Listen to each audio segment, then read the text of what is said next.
everybody. So nice to see all of you. How are you? How are you all doing? Yes, a lecture after so long. So I missed all of you. Yes, I missed you a lot. And finally, I am back. So we are meeting again with a new lecture, that is perimeter and area. This is meant for class 7th CBSE. ICSE students can also watch till class 6th. Yes, this is me, Lavanya Bijlani, and we are going to start the lecture now. Yes. So before starting, I believe there is some positivity that should drive you towards your goal. Each and every day, just read one single nice quote and stay motivated all through the day. So today's positivity capsule is: today is your opportunity to build the tomorrow that you want. Today, the moment which you are in now at this point, it's a very precious, extremely precious moment. This is the moment where you can create your tomorrow. There is no miracle which is going to happen कि आज हमने कुछ नहीं किया कल हमें बहुत कुछ मिल जाएगा. So there's nothing like that in the real world. ऐसा कुछ नहीं होता, कोई चमत्कार नहीं होता. Whatever you are doing today will give you fruits in tomorrow. Whatever you sow today, so shall you will reap. Yes, whatever you sow, so shall you reap. Today is your opportunity. Build the tomorrow, build your career, use your time wisely, utilize it wisely, enjoy each moment, and spend each moment with full zeal and enthusiasm. Yes? So, should we move forward? Should we start the lecture? Before that, what are we going to study today? Let's discuss that. First, we will study the basics of area and perimeter. Then we will study formulas related to area and perimeter. We will do a lot of questions, tricky questions, tough questions, and at last, I am going to give you some tips and tricks regarding exam. Yes? What should you do to save your time in exam? That's going to be a very interesting part. So please be with me all through the video till the end. Okay? Start with full zeal and enthusiasm. Just a second. Before that, I must tell you that I'm going to switch off my video. So to avoid distractions. Okay? My voice will guide you, and I think that will be enough. Hey, am I audible? Everybody? I will not be seen, but you will be guided by my voice. I think these points are absolutely clear. Yes? Let's move forward. Let's start this lecture with full zeal and energy. How's the Josh, people? My Josh is very high. What about you? So keep your Josh, keep your spirit very high. We are going to solve all your maths doubt, whatever doubts you face, whatever queries you have, or there is something you want to share, please drop it down in the comment section below. I'll surely revert back to you. Right? So let's start. Let's begin. 3, 2, 1. कुर्सी की पेटी बांध लीजिए और अब हम उड़ान भरने वाले हैं. Yes, students? So let's begin. So this is the first topic of today. It is rectilinear figure. What is rectilinear figure? A figure made up of some line segments is called a rectilinear figure. The basic requirement for this type of figure is it should be made up of line segments. कोई भी ऐसा figure जो line segments का बना है, that will be called a rectilinear figure. For example, a square, a rectangle, triangle, all these are made up of line segments, thus they are rectilinear figures. Next is a closed figure. A rectilinear figure having no free ends is called a closed figure. कोई भी free end ना हो, that is a closed figure. A square, a rectangle, a triangle, a parallelogram. अगर हम इन्हें ध्यान से देखें तो इनके पास कोई भी फ्री एंड नहीं है. ये सभी एंड्स मिला के एक क्लोज्ड फिगर बन रहे हैं. स्क्वायर भी एक क्लोज्ड फिगर है. सिमिलरली ट्रायंगल भी एक क्लोज्ड फिगर है. Simple figure. Rectilinear figure is said to be simple if no two sides of it intersect. कोई भी दो साइड उसके इंटरसेक्ट ना करें except at a common end point. जैसे स्क्वायर के कोई भी दो साइड इंटरसेक्ट ऐसे नहीं कर रहे हैं लेकिन एक कॉमन पॉइंट बना रहे हैं. इसका कहना है कि सिंपल फिगर वो फिगर है जहाँ पे अगर लाइन सेगमेंट्स या अगर दो साइड्स इंटरसेक्ट करें तो वो एक कॉमन एंड पॉइंट बनाए. जैसे यहाँ पे वो एक एंड पॉइंट बना रहे हैं. अगर यहाँ पे देखा जाए, यहाँ पे देखें ट्रायंगल में ये वाला पॉइंट, ये सब क्या है? एंड पॉइंट है और कहीं भी इंटरसेक्शन नहीं हो रहा सिवाय एंड पॉइंट्स के. नेक्स्ट टॉपिक पे बढ़ते हैं. एरिया. एरिया क्या है? The measurement of the region enclosed by a plane figure is called its area. Area वो स्पेस है जो किसी फिगर के अंदर इंक्लूडेड है. जैसे ट्रायंगल की एरिया ये होगी. ट्रायंगल के अंदर जितनी भी स्पेस इंक्लूडेड है ये उसकी एरिया. स्क्वायर के अंदर जितनी स्पेस इंक्लूडेड है ये उसकी एरिया. रेक्टेंगल के अंदर जितनी स्पेस इंक्लूडेड है ये उसकी एरिया हो गई.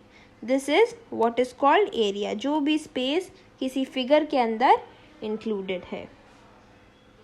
Next is units of area. Area की बहुत सारी यूनिट्स होती हैं.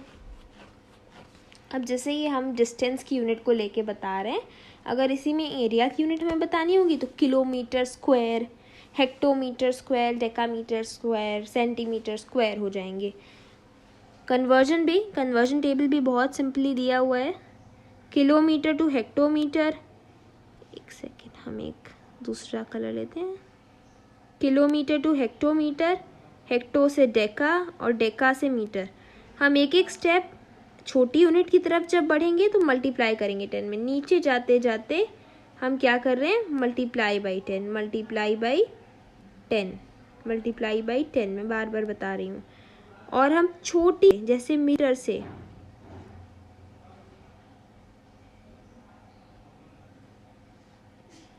मिलीमीटर से अगर हम गड़बड़ होगी क्या? मिलीमीटर से या सेंटीमीटर से अगर हम मीटर में जा रहे हैं तब हम क्या करेंगे? जब हम ऊपर की तरफ बढ़ रहे हैं तब हम डिवाइड करेंगे 10 से. ये तो बहुत क्लियर है. आई थिंक ये तो जूनियर क्लासेस में भी पढ़ा होगा. इसको थोड़ा सा इरेज कर दें. Now it's clear. So similar are the units of area. This is the units of distance जिसको हम पेरीमीटर भी कह सकते हैं. पेरीमीटर या डिस्टेंस की यूनिट है ये. इसी में अगर हम किलोमीटर स्क्वायर, हेक्टोमीटर स्क्वायर लगा दें तो ये एरिया की यूनिट्स हो जाएंगी. Now formulas of area and perimeter. तो चलो अब फॉर्मूलेज की बात कर लेते हैं. ये आ गया फॉर्मूले ऑफ एरिया एंड पेरीमीटर. इसको थोड़ा जूम कर देते हैं ऐसे. डन. अब ये हो गया ट्रायंगल. ये वो वाला ट्रायंगल है जिसके एक सेकेंड मैं अभी बताती हूँ. ये अगर आपको दिख रहा हो तो ए साइड है, ये बी साइड है, ये सी साइड है. यानी तीनों साइड्स इसकी अलग अलग हैं. That means it is a scalene triangle.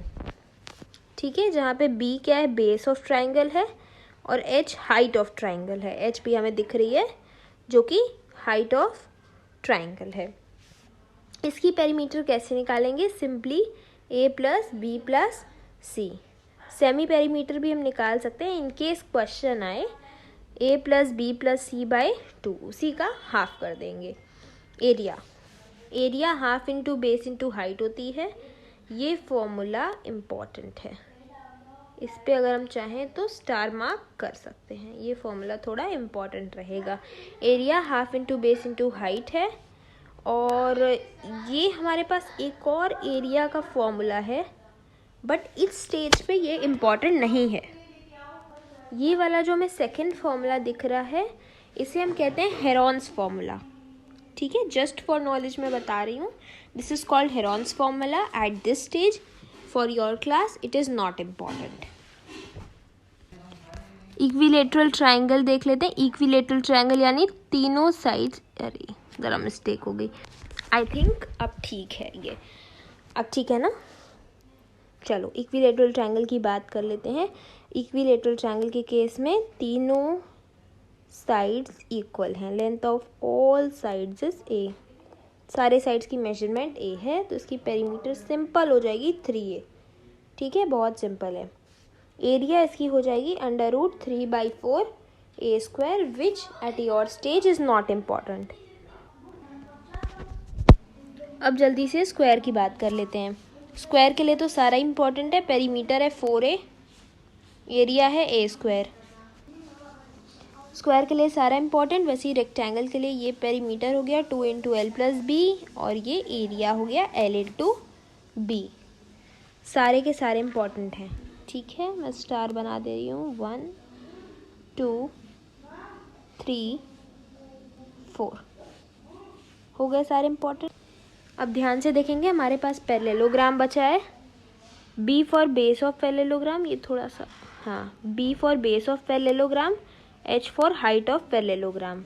ये बेस दिख रहा है सबको, ये हाइट दिख रही है सबको।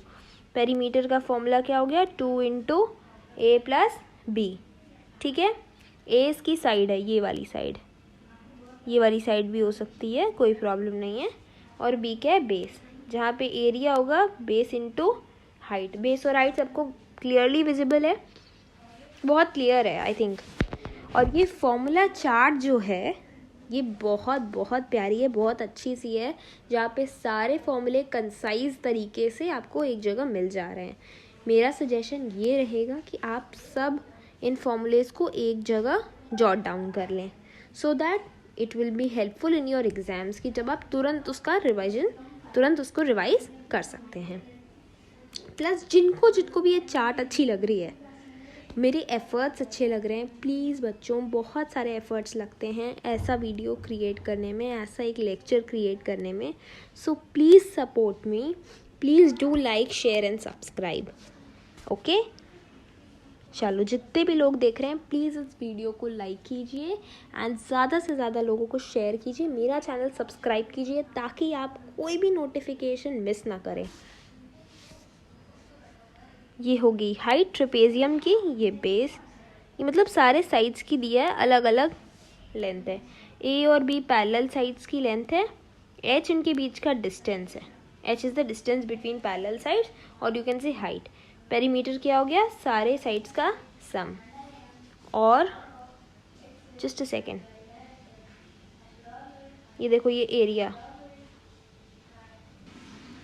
और ये हो गई एरिया जो कि सबको विजिबल है। Half into sum of parallel sides into height, ये इम्पॉर्टेंट है, प्लीज़ इसे मार्क कर लें, इसकी एरिया। ठीक है, अब लास्ट फिगर देख लेते हैं, सर्कल, जहाँ पे आर रेडियस है, डी डायमीटर है।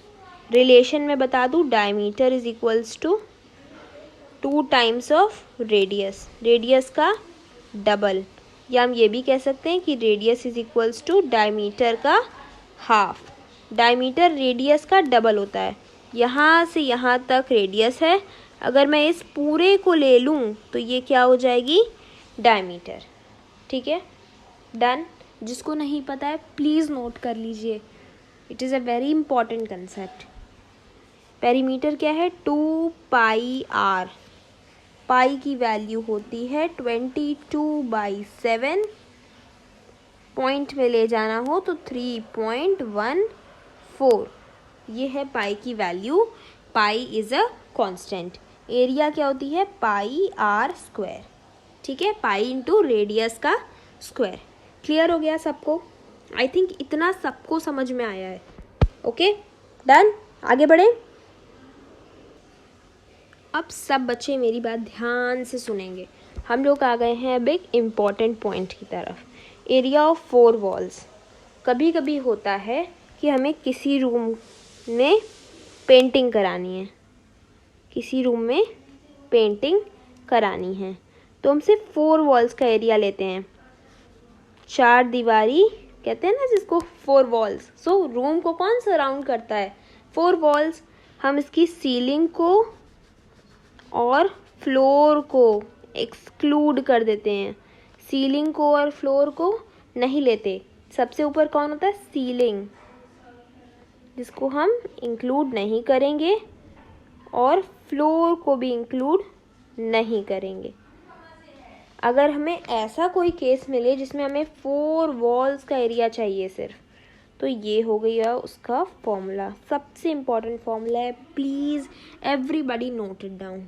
ठीक है, डिफ़िकल्ट क्वेश्चंस में ये हमारी हेल्प करने वाला है। 2 into l plus b into height, ये जो स्टार दिख रहा है, एस्ट्रिक दिख रहा है, दिस इज़ योर मल्टीप्लिकेशन। ठीक है, स्क्वायर यूनिट्स। ये हो गया एरिया ऑफ 4 वॉल्स। क्लियर? चलो अब एक और important cheese, diagonal of a room. Diagonal of a room, कई बार हमें डायगोनल्स निकालने पड़ सकते हैं रूम के। जैसे अगर हमें ऐसा कोई क्वेश्चन मिले, फाइंड द, ध्यान से देखना बच्चों, हाईएस्ट, या हाईएस्ट नहीं, ग्रेटेस्ट ले लेते हैं, greatest length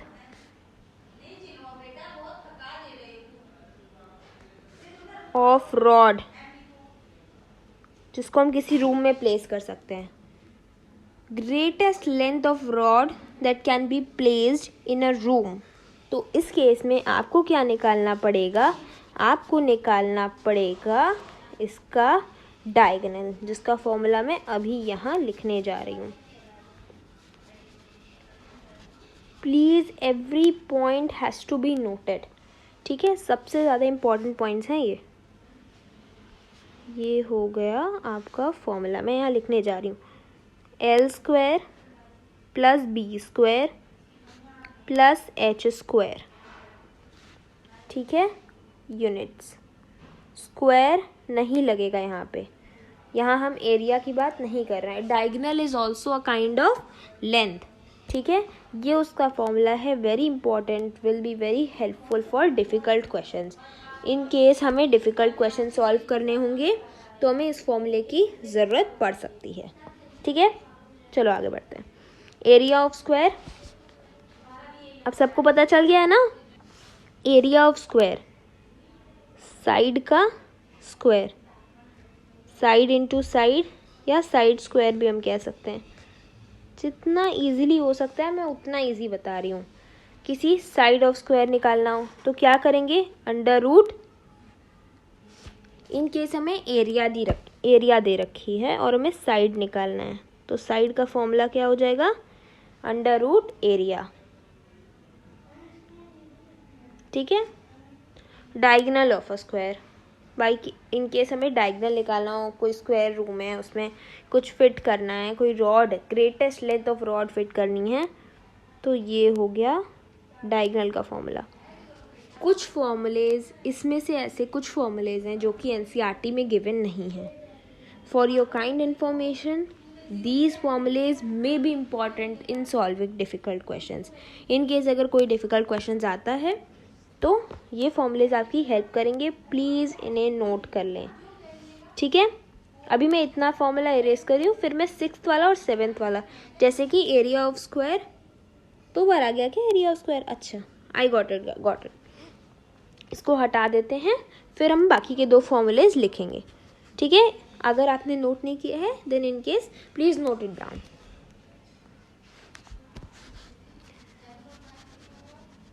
You may also pause the video and note it down. I don't want to make this video extra long, so I'm erasing it.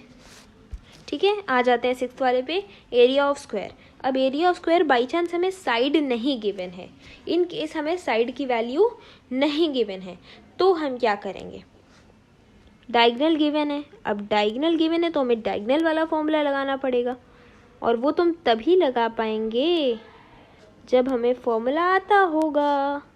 ये फॉर्मूला है हाफ इंटू डायगनल का square, DIA is diagonal. ठीक है, कोई confusion नहीं होनी चाहिए यहाँ तक। तो पेरीमीटर ऑफ स्क्वायर सबको पता है 4A होता है। ठीक है, चलो आगे बढ़ते हैं।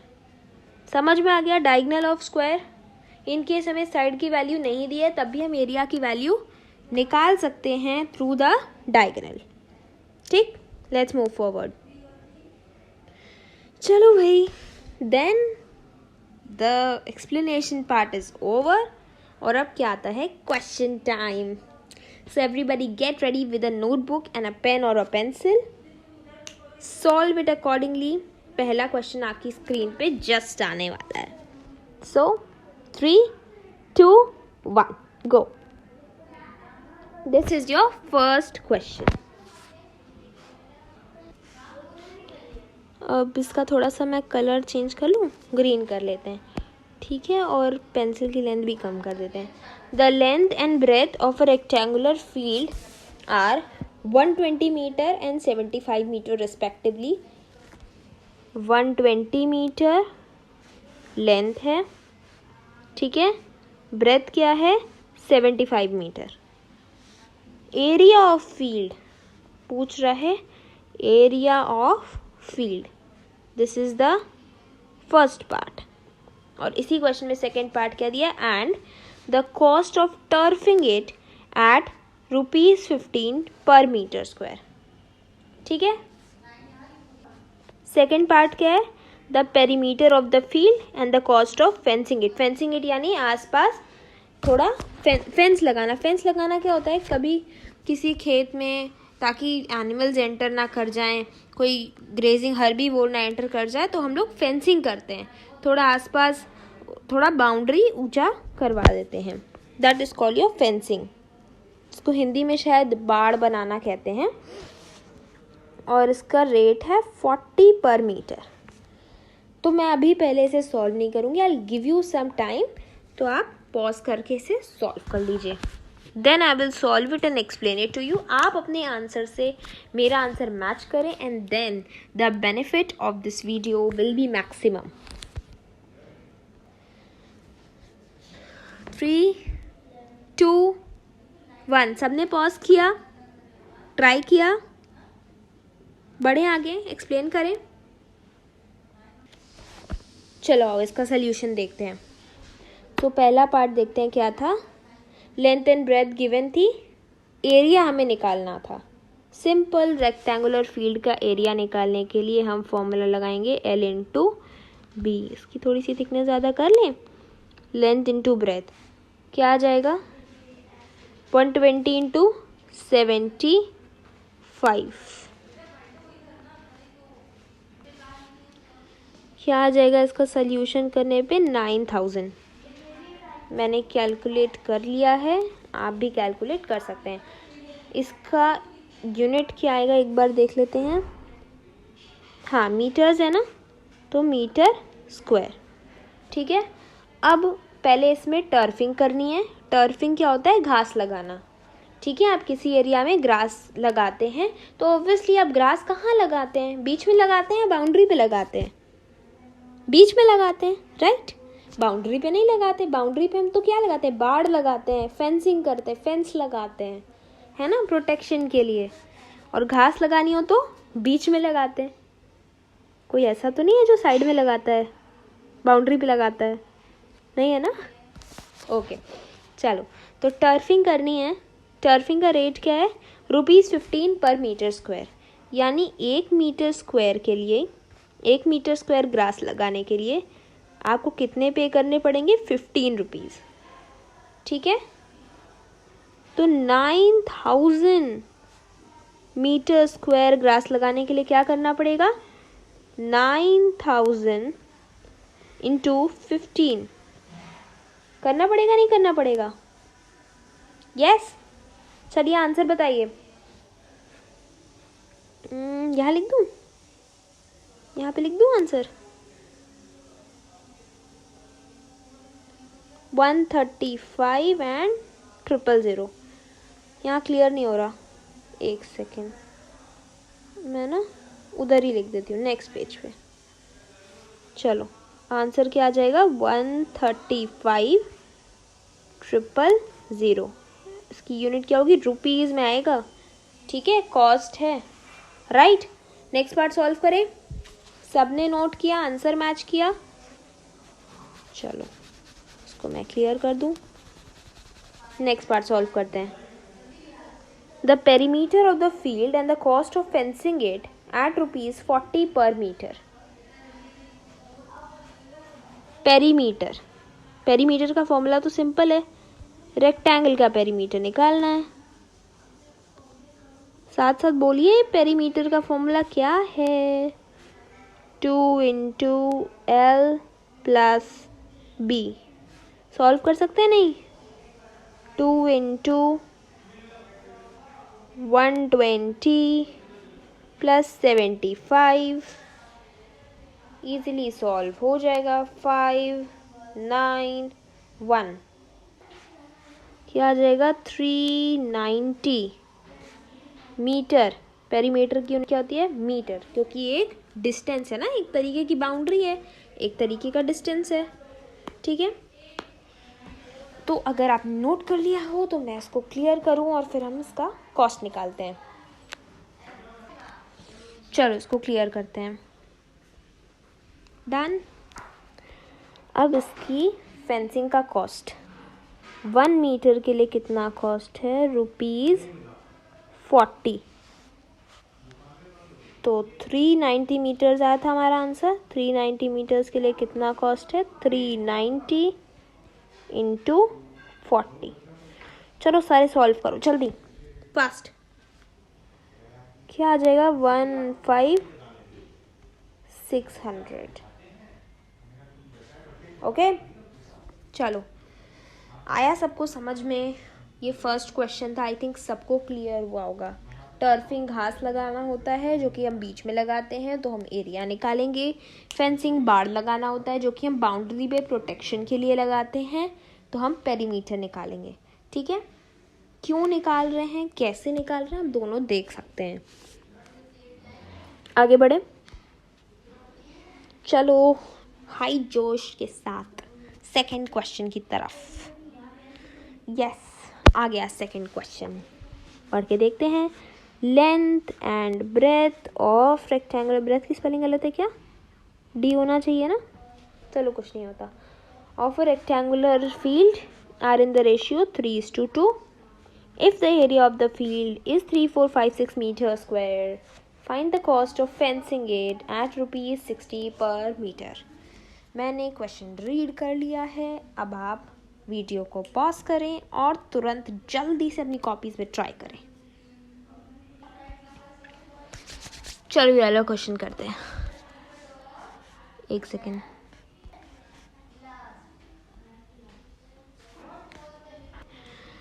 तो ये जो रेशियो वाले क्वेश्चंस होते हैं इनको करने का एक स्पेसिफिक तरीका होता है, आप तुरंत इसे सीखें, ये बहुत इंपॉर्टेंट क्वेश्चन है, एग्जामिनेशन बेस्ड क्वेश्चन। लेंथ क्या होता है, 3x मान लेंगे, रेशियो दिया था ना 3:2, तो लेंथ को 3x और ब्रेथ को 2x मान लेंगे। ये मेथड है सॉल्व करने का, ठीक है। अगर हमारे पास लेंथ और ब्रेथ है तो very simply we can find out the area, 3x × 2x 6x² आएगा। इतना तो सब बच्चे कर लेंगे ना, कोई प्रॉब्लम नहीं है। लेकिन लाजवाब, इस क्वेश्चन में तो एरिया दिया हुआ है 3456 मीटर स्क्वायर। ये हमारा एरिया और ये क्वेश्चन का एरिया, अगर दोनों ही एक ही चीज़ का एरिया है तो क्या ये दोनों बराबर नहीं होने चाहिए। पहले आप नोट कर लीजिए, then I should erase this. Done, चलो करते इरेज। तो अब 6x square should be equal to 3, 4, 5, 6 meter square.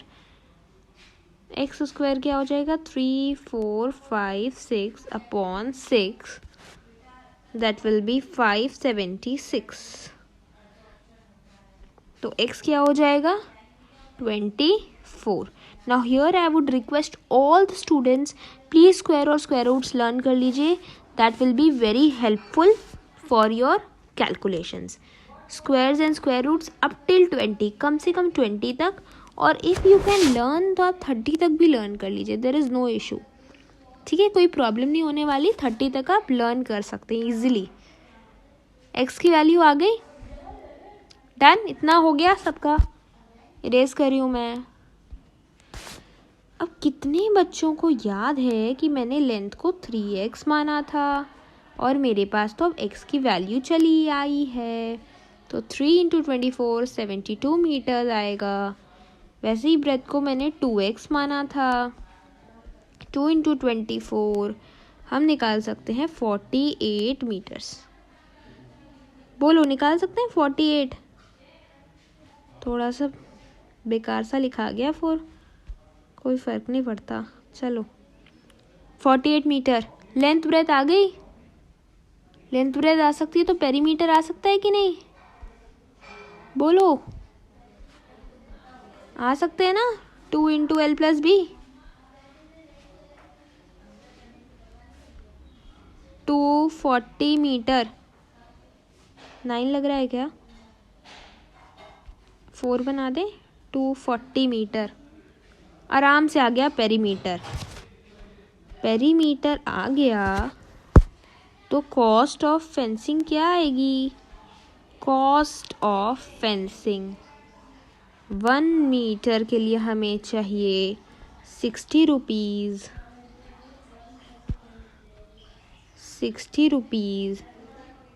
तो 240 मीटर जो हमारा आया था उसके लिए हमें कितना चाहिए? 240 × 60 14400 रुपीज़. प्लीज़ यूनिट्स का everybody take very good care of units.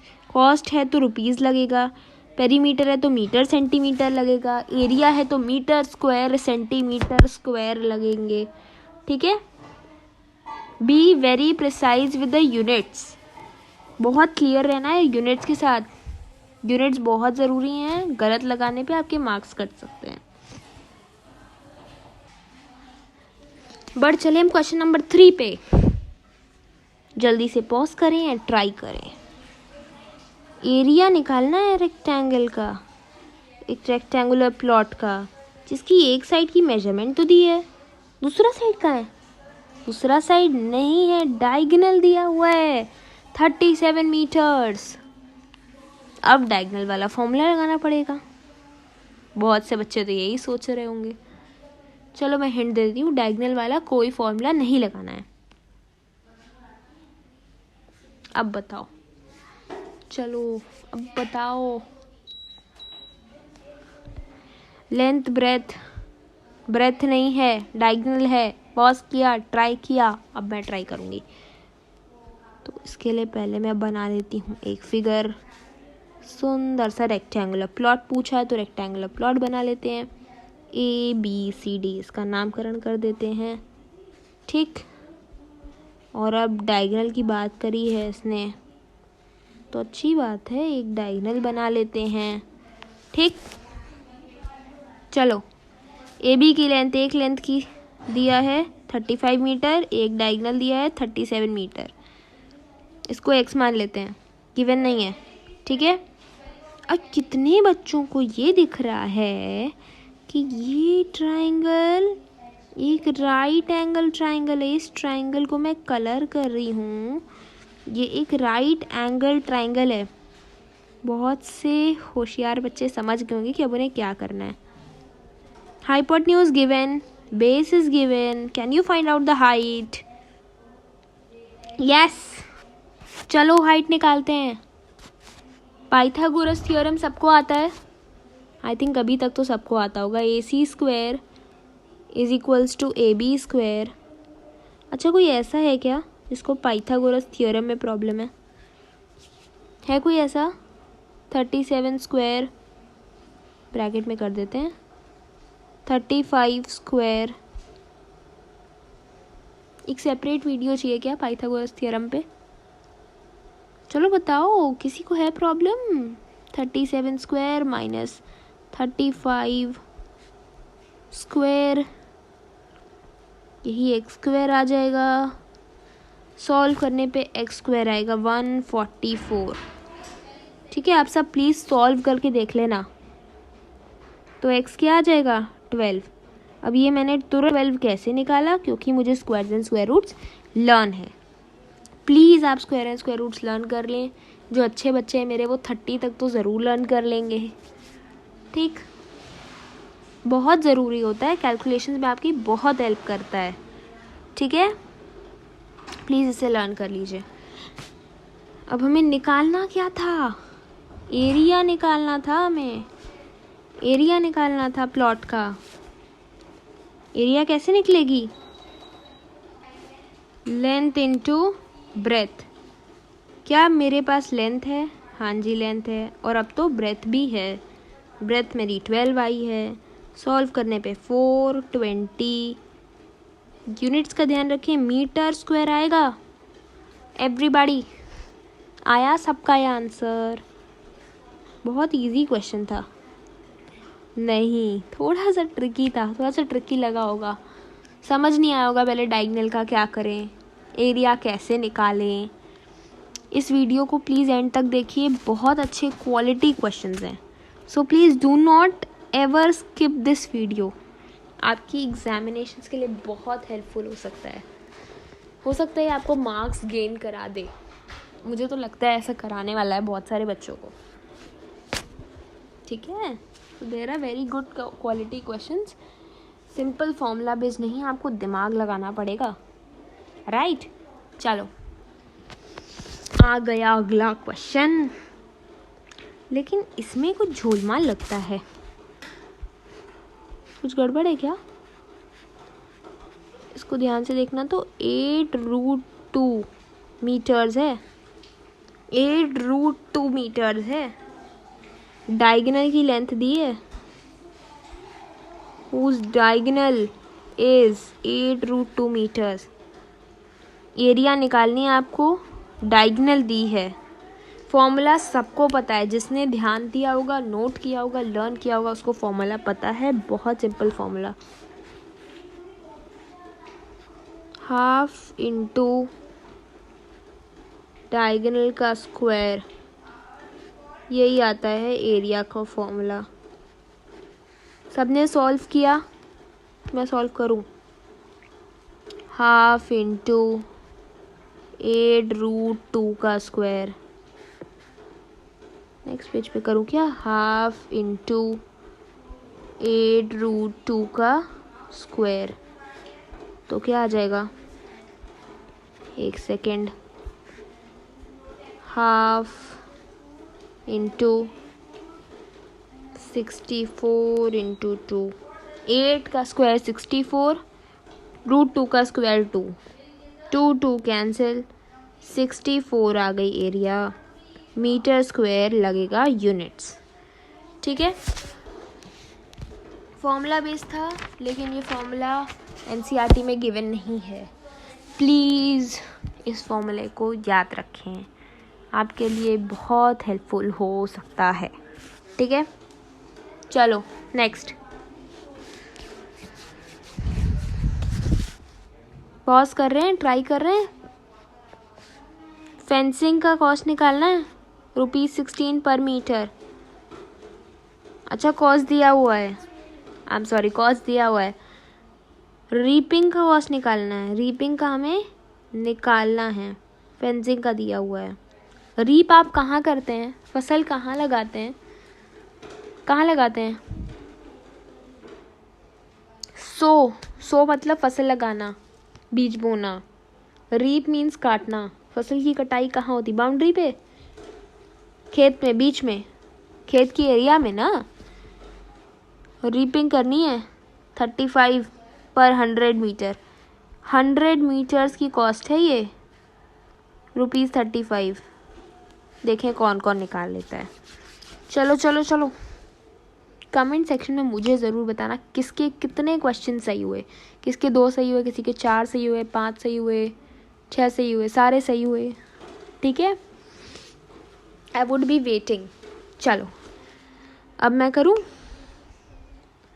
चलो मैं करती हूँ। Rate of fencing, total cost है फेंसिंग की, देखो टोटल कॉस्ट। हाँ ठीक है, टोटल कॉस्ट दी है 32, कितने ज़ीरोज़ हैं, 3 ज़ीरोज़ यानी 32,000 है। ठीक है, और रेट ऑफ फेंसिंग है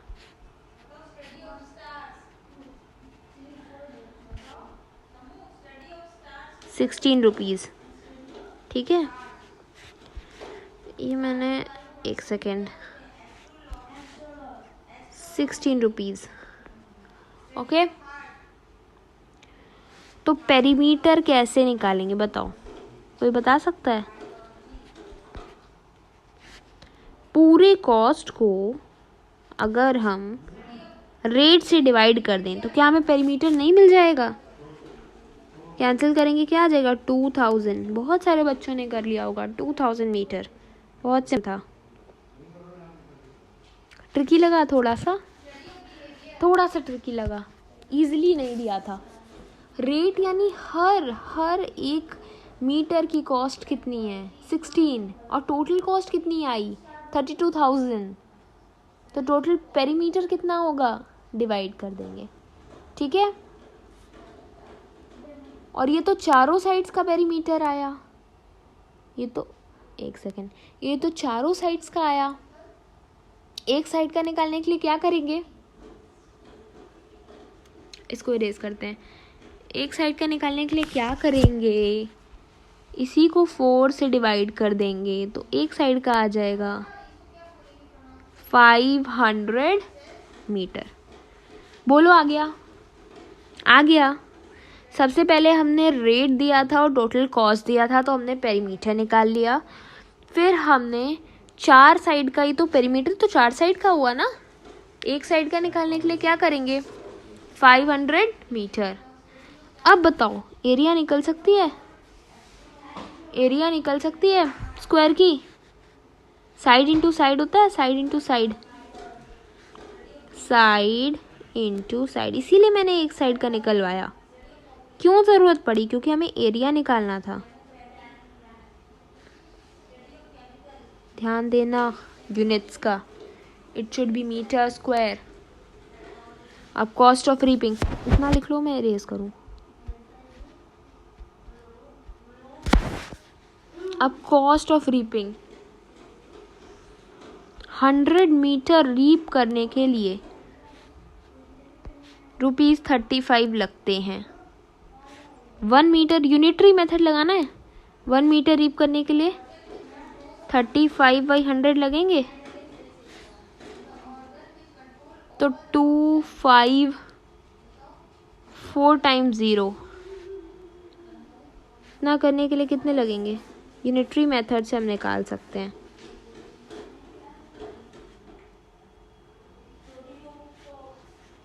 आंसर बताऊं? आंसर बताऊं कितनों का आ गया? चलो मैं आंसर बताती हूँ। 87500, 2 0 भी रहेगा ना, 87500। तो आई होप यहाँ तक सबका कंप्लीट हो गया। Let's move forward. Next question on your screens. शायद क्वेश्चन नंबर थोड़ा सा विजिबल नहीं है, अब आई होप सबको विजिबल है। क्वेश्चन नंबर 6, एरिया दी रखी है ऑफ अ स्क्वायर ABCD जो 36 सेंटीमीटर स्क्वायर है, यानी ये है 36 सेंटीमीटर स्क्वायर। ठीक है, find the area of a square obtained by joining the mid points of the side of the square ABCD। ABCD के मिड पॉइंट्स को ज्वाइन करके एक स्क्वायर बनाइए और उस स्क्वायर की एरिया निकालिए। चलो सब लोग ट्राई करो। तो सबने पॉज किया, ट्राई किया। अब मैं सॉल्व करती हूँ इसे। नेक्स्ट पेज ले लूँ। नेक्स्ट, चलो इसने बोला है एक स्क्वायर बनाए, तो इसने बोल रखा है एक स्क्वायर बनाने के लिए। ठीक है, लो मैं एक स्क्वायर ड्रॉ कर लेती हूँ और इसका थोड़ा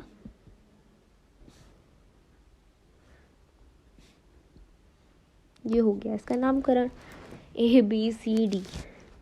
ठीक है, अब हमें क्या बोला है कि इन साइड्स के मिड पॉइंट्स को लो और मिड पॉइंट्स लेके एक स्क्वायर ड्रॉ करो। ठीक है, तो हम इसके मिड पॉइंट्स को जॉइन करते हुए एक स्क्वायर ड्रॉ करते हैं।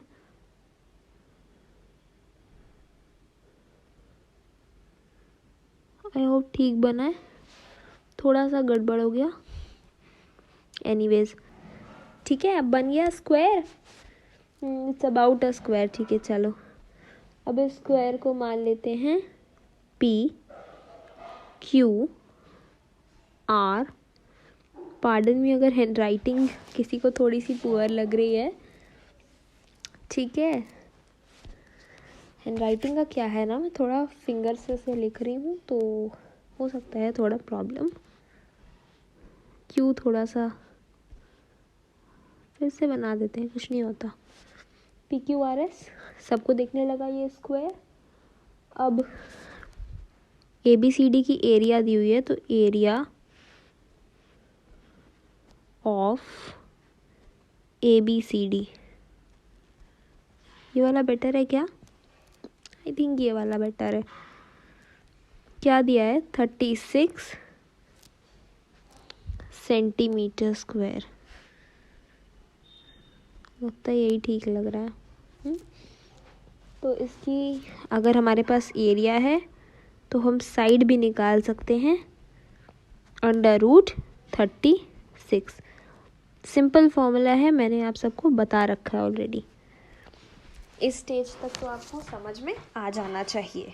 ठीक है, सिंपल फॉर्मूला लगाया मैंने, √ एरिया। आ गया मेरा 6, और ये 6 क्या है? ये एक साइड की मेजरमेंट है। AB की ले सकते हैं, या BC की, या CD की, या DA की। इस किसी एक साइड की मेजरमेंट है, आ गई 6। ठीक है, लेकिन हमें तो ये वाली एरिया निकालनी है, ये वाली एरिया है ना। चलो नेक्स्ट पेज यूज़ करते हैं और ये वाली एरिया निकाल देते हैं। अब हमें क्या करना है, अगर हमें BQ की लेंथ पता चल जाए। BQ क्या है? BQ को अगर हम ध्यान से देखें तो BQ क्या है? BC का हाफ ऑफ BC। इसमें आई थिंक किसी को दिक्कत नहीं होगी, एक बार देख लीजिए आप। BQ क्या लग रहा है? BQ BC का हाफ है, BC का हाफ है। ये रहा BQ और ये रहा BC। सिंपल, एकदम सीधा सीधा दिख रहा है कि BQ BC का हाफ है। तो चलो, BC की लेंथ तो हमें पता ही है, साइड की मेजरमेंट हमारे पास आई गई है 6, तो हाफ ऑफ 6 क्या हो जाएगा? 3 सेंटीमीटर। BQ की लेंथ आ गई। वैसे ही जो BP है वो भी AB का हाफ है। अगर किसी को प्रॉब्लम हो रही हो तो मैं दिखा दूँ। BP AB का हाफ है, ये AB है, AB का हाफ है BP, दिख रहा है, या PB वो भी कह सकते हैं। ठीक है, AB की लेंथ भी हमारे पास 6 है। सारे साइड्स की लेंथ 6 होगी क्योंकि ये एक स्क्वायर है, इसमें तो किसी को कोई डाउट नहीं होगा, है ना। स्क्वायर के सारे साइड्स की लेंथ इक्वल होती है। अब क्योंकि हमारे पास BQ की लेंथ भी आ गई और BP की लेंथ भी आ गई, तो तो क्या हमें ये वाला राइट ट्रायंगल दिखाई दे रहा है? ये वाला राइट ट्रायंगल क्या सबको दिखाई दे रहा है? ये वाला राइट ट्रायंगल, रुक जाओ मैं फिल करके इसको बताती हूँ। ये वाला राइट ट्रायंगल दिख रहा है सबको? BPQ। So can we write, अब पहले इतना लिख लो फिर मैं इरेज करूँ। लिख लिया सबने? चलो मैं इरेज कर रही हूँ। तो can we write in triangle PBQ, मैं उस राइट ट्रायंगल की बात करी हूँ जो भी पीछे फिगर में दिखाया। PQ square is equals to BP square. फिर से मैंने पाइथागोरस थ्योरम लगाया। समझ में आ रहा है सबको? मैं पाइथागोरस थ्योरम यूज़ कर रही हूँ। तो BP की लेंथ में पता है 3 का स्क्वायर, BQ की भी पता है 3 का स्क्वायर। 3 का स्क्वायर इज़ 9 और 9 और 9 2 टाइम्स मैं ऐड कर रही हूँ तो 18 सेंटीमीटर स्क्वायर। समझ में आया? ये 9 और ये भी 9 है, ठीक है। तो दोनों को मिला के क्या हो गया? 18। हटा दूँ मैं इसको थोड़ा, अदरवाइज थोड़ा कन्फ्यूजन होगा। ठीक है, 18 आ गया। 18 किसकी एरिया है? क्या ये एरिया है? नहीं, ये एरिया नहीं है। मैंने फिर कहा यूनिट्स का ध्यान रखें। ये PQ की,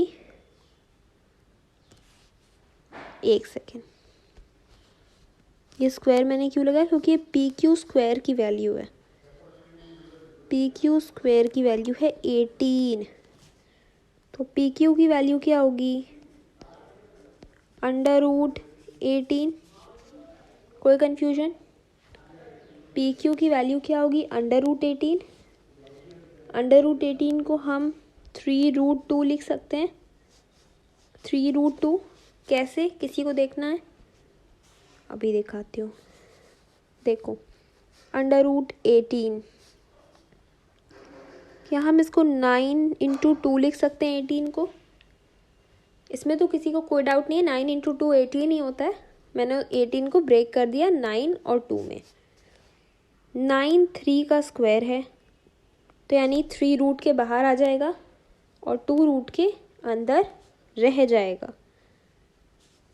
3√2 सेंटीमीटर। ये शायद थोड़ा क्लियर नहीं है, मैं फिर से लिख रही हूँ सेंटीमीटर। 3√2 सेंटीमीटर। ये PQRS का साइड आया है, साइड। इसका एक साइड कितने का है? 3 सेकेंड 3√2 सेंटीमीटर। ये जो हमने ट्रायंगल बनाया था ना PQRS स्क्वायर, उसकी साइड है। अब क्योंकि हमारे पास साइड आ गई तो क्या हम एरिया नहीं निकाल सकते हैं? 3√2 × 3√2, 3 3s are 9, 2 × √2 is √2 × √2 is 2, so 9 2s is 18, 18 centimeter square. Is that clear, everyone? थोड़ा सा ट्रिकी था, पाइथागोरस थ्योरम यूज़ करना था। आई होप ये फिगर सबको समझ में आया जो मैंने फिगर ड्रॉ करा, right? Should we move on to the next question? चलो फिर आगे बढ़ते हैं। आ गया question 7। Can everybody see question number 7 on their screens? कोई प्रॉब्लम तो नहीं है विजिबिलिटी में? आई थिंक अब ठीक है। Question number 7 clear? A room is 9 meter long. This is the length. 8 meter broad. This is your breadth. And 6.5 meter high. This is height. It has a door of dimensions 2 meter into 1.5 meter. ये door की dimension है, 1 door, एक door है, एक दरवाज़ा है, उसकी dimension है। 4 विंडोज़ भी हैं रूम में जिनकी डायमेंशन 1.5 इंटू 1 है। ठीक है। Cost of white washing the walls at rupees इतना per metre square, 25 per metre square. तो वाइट वॉशिंग हम किसकी करते हैं? डोर की करते हैं? नहीं। विंडोज़ की? नहीं। सो ना तो डोर इंक्लूड होगा वाइट वॉशिंग में, ना विंडोज़ इंक्लूड होंगी वाइट वॉशिंग में। वाइट वॉशिंग किसकी कराएंगे? सिर्फ वॉल्स की। वाइट वॉश हम वॉल्स को कराते हैं, डोर्स को नहीं। इसीलिए डोर दिया है ताकि आप उसकी एरिया निकाल के माइनस कर सकें। इसीलिए विंडोज़ दिए हैं क्योंकि आप उनकी एरिया निकाल के माइनस कर सकते हैं। तभी आपको क्या मिलेंगी? सिर्फ और सिर्फ वॉल्स की एरिया। हमें सिर्फ वॉल से मतलब है, 4 दीवारों से। 4 walls, 4 walls to be included only. हमें डोर से कोई मतलब नहीं, विंडो से कोई मतलब नहीं। और याद रखेंगे डोर 1 है और विंडो कितनी है? 4 विंडोज़ हैं, 4 विंडोज़। ठीक है, देखते हैं कितने लोग निकाल लेते हैं। Pause and try please. Pause the video and try it please. सबने कर लिया ट्राई? चलो सॉल्व करते हैं। सो सबसे पहले ना हम क्या करेंगे, लेंथ ब्रेथ हाइट दे रखी है रूम की, तो क्या हम एरिया ऑफ 4 वॉल्स निकाल सकते हैं? अगर किसी को फॉर्मूला अच्छी तरह से याद है तो मैंने एरिया ऑफ 4 वॉल्स का एक स्पेशल फॉर्मूला बताया था। बहुत इजी सा फॉर्मूला था। अभी भी अगर किसी को याद नहीं है तो प्लीज़ याद कर लीजिए। 2 into l plus b into height, ये फॉर्मूला था। ठीक है, ये फॉर्मूला था हमारे पास एरिया ऑफ 4 वॉल्स का। राइट, इसको वाइट ही रखूँ? ठीक है, एरिया ऑफ 4 वॉल्स का बहुत इंपॉर्टेंट फॉर्मूला है। क्या हम इस फॉर्मूले का यूज़ करके लेंथ ब्रेथ और हाइट पुट करके आंसर निकाल सकते हैं? 221 मीटर स्क्वायर आ रहा है सबका। 221 मीटर स्क्वायर। कुछ नहीं करना, सिर्फ वैल्यूज़ पुट करना है। 2 into l plus b into height. Length की जगह पे लेंथ रखिए, ब्रेथ और हाइट क्वेश्चन में दी हुई है, ऑलरेडी गिवन है। प्लीज़ वैल्यूज़ को पुट करें, आंसर आ जाएगा 221 मीटर स्क्वायर। डन। चलो अब आगे बढ़ते हैं। एरिया ऑफ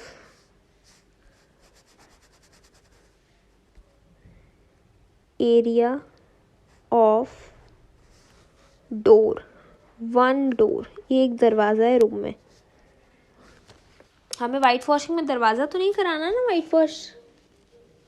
यस, तो हम उसकी एरिया को माइनस कर रहे हैं।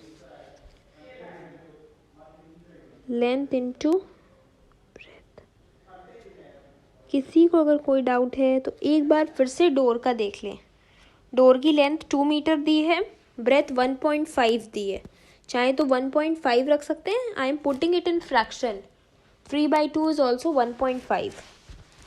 ठीक है, और फ्रैक्शन में पुट करने का फ़ायदा क्या है कि मैं 2 और 2 कैंसिल कर सकती हूँ सिंपली, और मुझे मिल जाएगा 3 मीटर स्क्वायर डोर का एरिया, जो कि मुझे माइनस करना है। डोर का एरिया मुझे माइनस करना है। एरिया ऑफ 4 विंडोज़, अगर आपको याद हो तो क्वेश्चन में 4 विंडोज़ भी दी हुई हैं जिनसे वाइट वॉशिंग का कोई लेना देना नहीं है। ठीक है, तो 4 विंडोज़ की एरिया को भी हम माइनस करेंगे। 3/2, स्पेस नहीं है, मैं इरेज करके, या पीछे वाला पेज इरेज कर दें। लेट्स इरेज दिस पेज, क्योंकि यहाँ तो हमें कुछ खास करा नहीं है, तो इसमें क्लियर ऑल कर देते हैं। और ये रही एरिया ऑफ 4 विंडोज।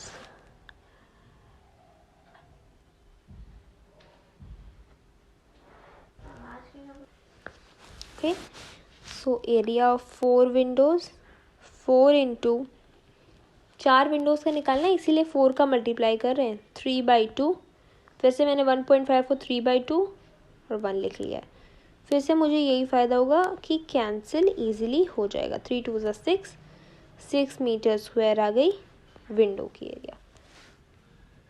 डोर की कितनी आई थी? 3 मीटर स्क्वायर, और 4 विंडोज़ की कितनी आ गई? 6 मीटर स्क्वायर। ठीक, अब हम क्या करने वाले हैं, 3 और 6 को ऐड करके 9 मीटर स्क्वायर निकाल लेंगे। और अब जो हमने 221 निकाला था 4 वॉल्स की एरिया, उसमें से सब्ट्रैक्ट कर देंगे।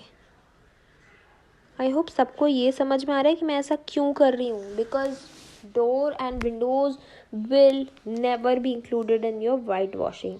वाइट वॉशिंग हम दीवारों की करवाते हैं, डोर्स और विंडोज़ की नहीं। ठीक है, सब्ट्रैक्ट करना तो सिंपल है, मुझे बताना नहीं पड़ेगा, सिंपली आंसर आ जाएगा। रेट ऑफ वाइट वॉशिंग क्या था? ये रेट कॉस्ट वाला तुमने आज बहुत सारे क्वेश्चंस किए हैं कॉस्ट के ऊपर। 1 मीटर स्क्वायर के लिए हमें कितना चाहिए? 25 rupees. So for 212 metre square we would be needing 25 into 212. I think everybody can multiply. मुझे बताने की ज़रूरत तो नहीं है मल्टीप्लाई कैसे करना। 5300 rupees, this will be your answer, 5300 rupees. I hope it is crystal clear. It is an important category of question. एक तो आपको पाइथागोरस थ्योरम पे बेस्ड क्वेश्चंस पूछ सकते हैं, एक आपको इस तरह के वाइट वॉशिंग वाले क्वेश्चंस मिल सकते हैं। एक टाइप की कैटेगरी और है कि आपको वो रेशियो वाले क्वेश्चंस मिल सकते हैं, जो हमने सेकंड क्वेश्चन करा था रेशियो वाला, जिसमें लेंथ ब्रेथ की रेशियो दे रखी थी। एक टर्फिंग वाले, घास लगाने वाले क्वेश्चन जो आपको एरिया जिसमें निकालने। एक फेंसिंग के लिए भी बहुत कॉमन क्वेश्चन, रेट पे बेस्ड, कॉस्ट पे बेस्ड, बहुत सारे क्वेश्चंस हमने किए हुए हैं आज, और बहुत ज़्यादा प्रोबेबिलिटी है कि इसी टाइप के क्वेश्चंस आपके एग्जाम्स में पूछे जा सकते हैं। Should we move on to the last question of the day?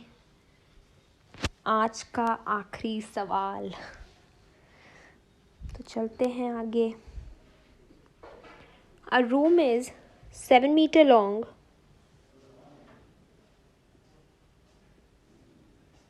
7 meter long, 5 meter broad। इतना तो सबको समझ में आ गया कि ये लेंथ है, ये ब्रेथ है, इसमें तो कोई डाउट नहीं है।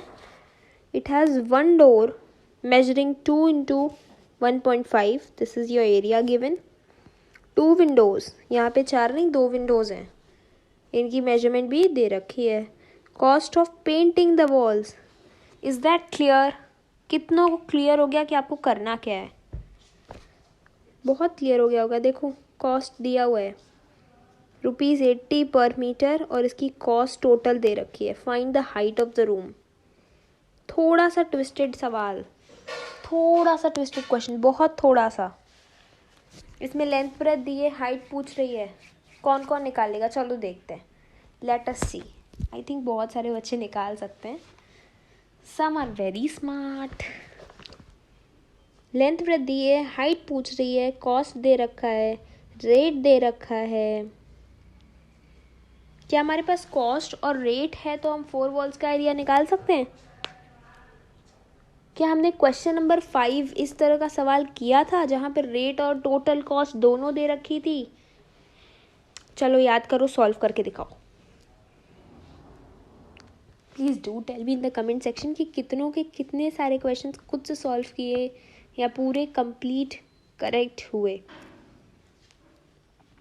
सो let's move forward with jet speed. आ गए हम। तो जैसा कि मैंने बताया था, एरिया ऑफ 4 वॉल्स निकालने का सिंपल फॉर्मूला, रेट भी दिया और टोटल कॉस्ट भी दिया है। टोटल कॉस्ट क्या है? 5280 रुपीज़, और रेट क्या है? 80। डिवाइड कर सकते हैं, कैंसिल कर सकते हैं, कितना आएगा? 66 मीटर स्क्वायर आ गया। 66 metre square. Area of 1 door निकाल सकते हैं, डायमेंशंस दे रखी थी, मैं निकाल देती हूँ, सॉल्व कर ही देती हूँ। 2 × 3/2, फिर मैंने 3/2 लिखा। रीज़न बीइंग, अब आप ट्रिक समझ गए हैं क्यों मैं फ्रैक्शन के फॉर्म में लिख रही हूँ। ठीक है, एरिया ऑफ 1 डोर, उप्स, ये तो मैंने सीक्रेट लीक कर दिया। चलो कुछ नहीं होता, इरेज करती हूँ मैं। सो एरिया ऑफ 1 डोर मैंने निकाल लिया। एरिया ऑफ 2 विंडोज़ भी मैं निकाल सकती हूँ इसी तरह। तो चलो, विंडोज़ की डायमेंशन दी हुई है ना,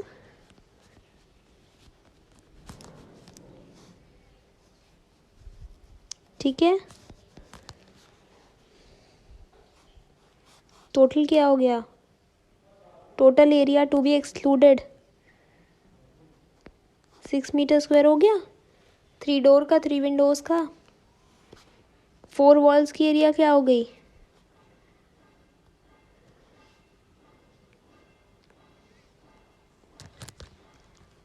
66 प्लस ये वाला 6,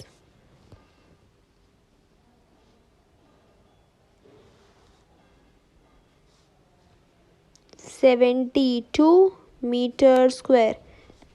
इसमें सब्ट्रैक्ट नहीं करना, क्योंकि हमें क्या निकालनी है अल्टीमेटली? हाइट। और टोटल हाइट निकालने के लिए हमें टोटल एरिया चाहिए होगी, तो हमें सब्ट्रैक्ट नहीं करना है इसमें। ये गलती नहीं करना है, यहाँ पे माइनस कर दें। 66 - 6 60 हो जाएगा, रॉन्ग आ जाएगा। ठीक, चलो इरेज करके आगे बढ़ते हैं।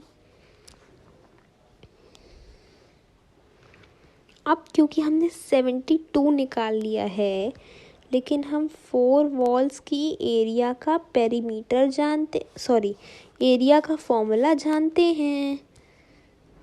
पता है कि नहीं आप सबको फॉर्मूला? अभी मैंने लास्ट क्वेश्चन में बताया था, L + B × H, ये फॉर्मूला होता है। H दी नहीं है तो आप H की जगह H पुट करें, L और B की वैल्यू गिवन है, वैल्यू पुट करके आप इजीली निकाल सकते हैं 24H मीटर स्क्वायर। अच्छा, तो हमारे पास अभी हमने निकाली थी कि एरिया 72 है, और अभी हम निकाल रहे हैं कि 24H है, यानी दोनों इक्वल होनी चाहिए। ऐसा कंसेप्ट हमने पहले पढ़ा है ना। अगर ये भी एरिया है उसी रूम की और ये भी एरिया उसी रूम की, तो दोनों इक्वल होनी चाहिए। तो H की वैल्यू हम निकाल सकते हैं 72 डिवाइडेड बाई 24, 3 मीटर। H की वैल्यू आ गई। बस इसी के साथ हमारा क्वेश्चन समाप्त हुआ। यस, जस्ट स्टे ट्यून्ड, क्योंकि अभी हमने ना थोड़ा सा सीक्रेट लीक किया और हमारा लास्ट पार्ट, वीडियो का सबसे इंटरेस्टिंग पार्ट अभी बाकी है, तो देख लेते हैं। तो अब एक पार्ट हमने चैप्टर का ख़त्म कर लिया है, और उसके बाद हम आते हैं सबसे इंटरेस्टिंग टिप्स एंड ट्रिक्स पर। ठीक है, तो ट्रिक नंबर 1 हमारी ये है, जब भी हम किसी ऐसे नंबर को मल्टीप्लाई करते हैं जिसमें बहुत सारे ज़ीरोज़ होते हैं, तो हमें कैसे करना चाहिए? हमें सबसे पहले ज़ीरोज़ को एक्सक्लूड कर देना चाहिए। ज़ीरोज़ को मत देखिए, ज़ीरोज़ को गायब कर दीजिए। 35 × 5 करिए, 175 आ गया। ठीक है, तो 175 के बाद अब आपने जो ज़ीरोज़ गायब कर दिए थे उन्हें वापस ले आइए और इसी तरह बड़ी सी कोई कैलकुलेशन कंप्लीट कर सकते हैं। यूनिट्स कोई भी हो सकते हैं, मैंने अपने मन से मीटर स्क्वायर लगा दिया। बाई चांस आपके कोई और यूनिट्स हैं, just put on that unit. ठीक है, इज़ दैट क्लियर? ये हो गई ट्रिक नंबर 1। अब ट्रिक नंबर 2, एक और इस चैप्टर के लिए स्पेशल ट्रिक ये है, प्लीज़ यूनिट्स का बहुत बहुत ध्यान रखिए। ये आपके लिए बहुत काम की टिप हो सकती है अगर आप अपने एग्जामिनेशन हॉल्स में जा रहे हैं। आप नर्वसनेस में कुछ गड़बड़ कर सकते हैं और सबसे बड़ी गड़बड़ी ये हो सकती है कि आप यूनिट्स लगाना या तो भूल जाते हैं या तो बहुत से बच्चे गलत यूनिट्स लगा देते हैं। तो ये सबसे बड़ा काम आपको ये नहीं करना है। एक और सबसे बड़ी एक टिप ये है कि सभी लोग squares and square roots at least 20 तक लर्न कर लें, और जो अच्छे बच्चे हैं वो 30 तक भी लर्न कर सकते हैं। It will help you very much in the calculations. तो 2-3 चीज़ें तो हमारी ये हो गई। एक और टिप जो सबने देखी होगी, अभी भी सब देख रहे होंगे, कि मैंने बार बार ये जो 1.5 लिखा था इसको मैंने 3/2 लिख दिया है।